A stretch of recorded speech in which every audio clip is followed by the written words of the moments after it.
मचाए रही कोनो दुल्हन अपने दुल्हा के रहन सहन बतावे का बतावे का हाल का कही पियावा के बिन चलुए इन जन चापता छोटे लाल यादव जी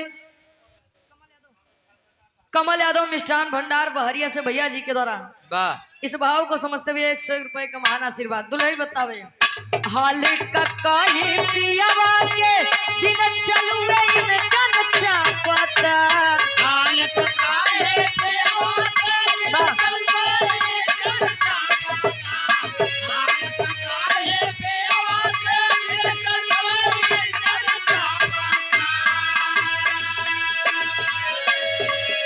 हाल का कही पियावा के बिन चलुए इन जन चापता नया नया ड्राइवर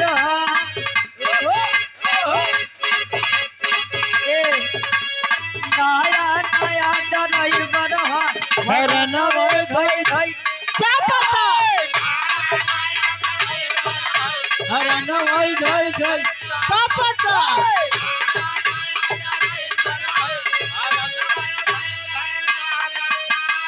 लेकिन अबे वहां से चाचा जी के द्वारा बड़ा बढ़िया गीत सुना है कवने दिन होता है तू बनी जाता सीएम पीएम जब ले पीएम रही तब ले तो हमका नहीं लगत भाई संभव है पहले ईवीएम हटाओ चोर इतना ज्यादा होगा देखत रहा पाठशाला बंद मधुशाला चालू अब लइका पढ़िए ना उनका ट्रेनिंग दिन जाए पकड़ो तले खाते पंचर बनो खाते ये हमारे देश के विकास हुई भैया कभी कभाव है कैसे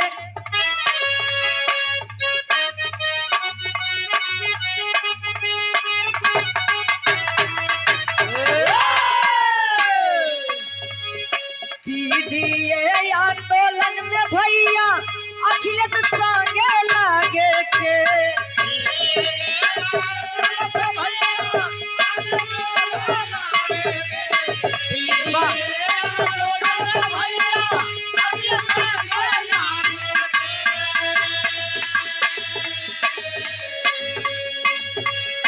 ये आंदोलन में भैया अखिलेश संगे लागे के साइकिल वाली निसनिया के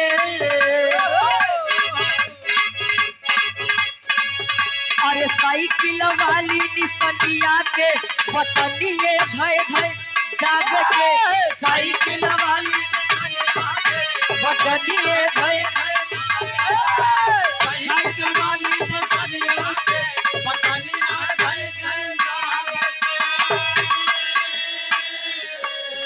साइकिल वाली निसनिया के बटनिए धई धई दाबे के अबे उस समय बा होश में आई जा और का देखा था हर एक चीज महंगाई इतना छुअत बा अभी हाल ही में एक घटना घटी है हरियाणा में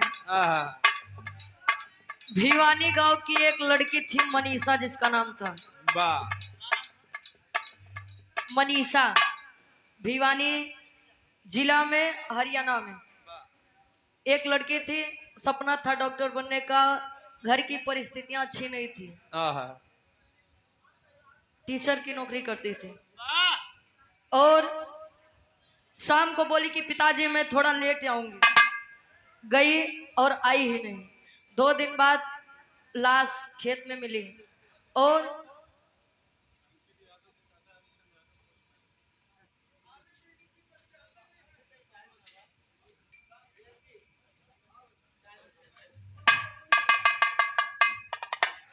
आप आदरणीय परम सम्मानित अंकित भैया क्या पूजनीय चाचा जी हमारे भी पूजनीय चाचा जी आप हरीशचंद्र यादव जी पोस्टमैन है आप बैंक मैनेजर है और क्या बताओ भैया अच्छा बीडीसी प्रत्याशी हैं बारे चाचा इतने में और का सुंदर पुष्पंखड़ियों में गुथा हुआ हार 51 रुपए का महान आशीर्वाद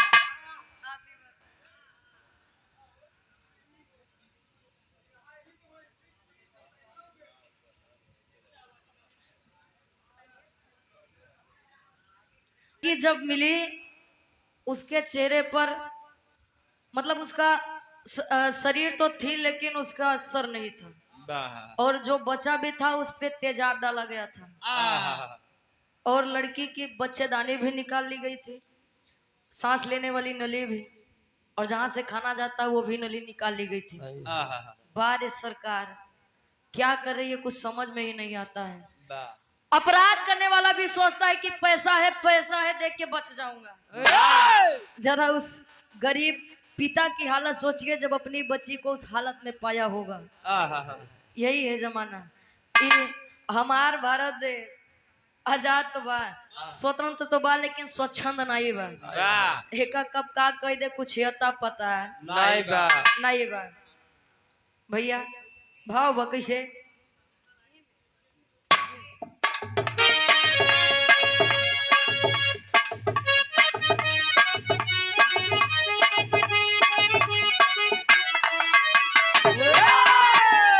हाल कर रही 27 में, हाल कर रही 27 में जनता अभी ये पता।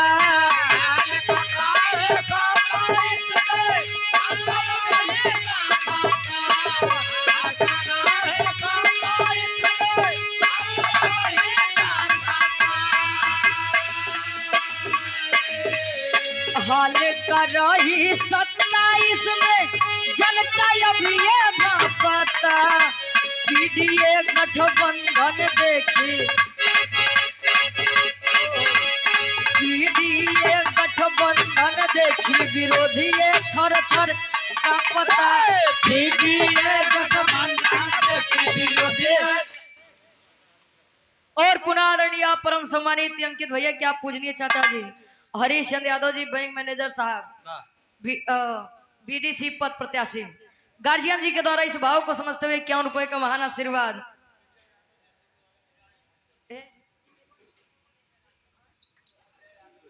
विजय यादव भैया जी जेसीबी वाले किराए से आप गार्जियन जी के द्वारा किराए से आए हैं 101 रुपए का महान आशीर्वाद। आशीर्वाद के चारे क्यों बच्चे अपनी कला में कामयाब रहे। एक लाइन और क्या बात है।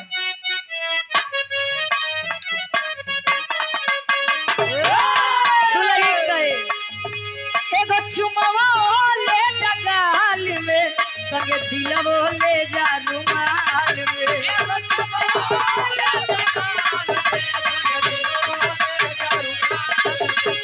चुमावा ले जा गाल में संगे दिलवो ले जा रुमाल। लेकिन अब पीडीए के ललकार होई,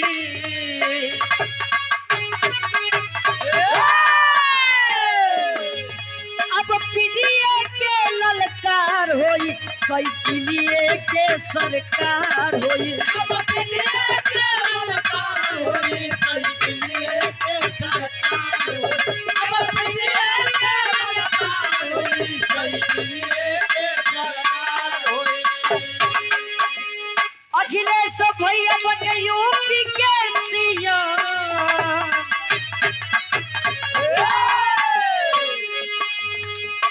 अखिलेश भैया बने यूपी के सीएम। सीट अपनी 300 से पार हुई।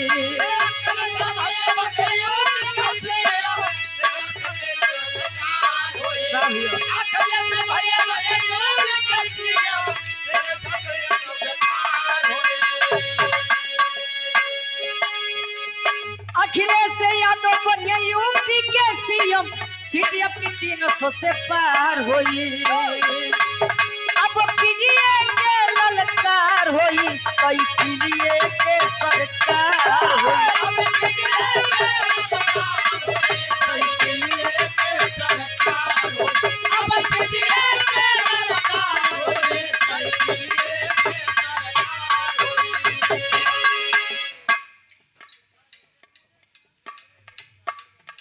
अच्छा, और यहाँ पर आदरणीय परम सम्मानित गार्जियन अंकित भैया के चाचा बबलू भैया के मामा आदरणीय आप हरीश चंद्र यादव जी बैंक मैनेजर साहब आपके द्वारा 51 रुपए का महान आशीर्वाद कहे।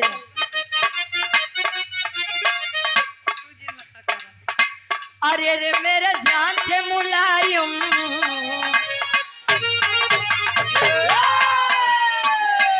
अरे रे मेरे जान थे मुलायम, देश के साथ मुलायम, स्वागत है भैया अखिलेश का।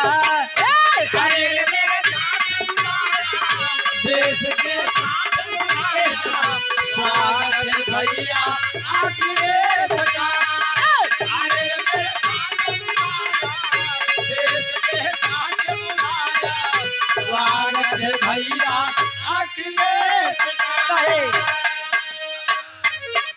बारे चचा क्या बात है।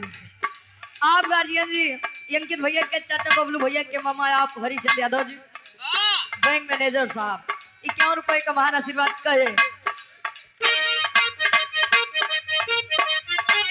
कृष्ण कहूँ कहूँ राम आपको, कृष्ण कहूँ कहूँ राम आपको, पूजती हूँ मैं सुबह शाम आपको। अरे रे मेरे जान से मुलायम, देश के साथ मुलायम, स्वागत है भैया अखिलेश का। अरे रे मेरे जान से मुलायम, देश के साथ मुलायम, स्वागत है भैया अखिलेश का। अरे रे मेरे जान से मुलायम, देश के साथ मुलायम, स्वागत है भैया अखिलेश का। समाजवादी गीत के आखिरी भाव क्या बात है। कहता है देश समाजवादी बनो, अरे वादी बनो, नेता अखिलेश के साथी बनो। कहता है देश समाजवादी बनो, अखिलेश के साथी बनो। कहता है देश चमर पासी बनो, अरे पासी बनो। समर पासी नहीं हो। बिना उनके काम ना हो पाए। पीडीए वाले हैं ना अच्छा पीडीए वाले हैं क्या? अच्छा पीडीए के साथ है ले। अच्छा हाँ भैया, मानव मानव कहे। कहता है देश समाजवादी बनो, अरे वादी बनो, नेता अखिलेश के साथी बनो।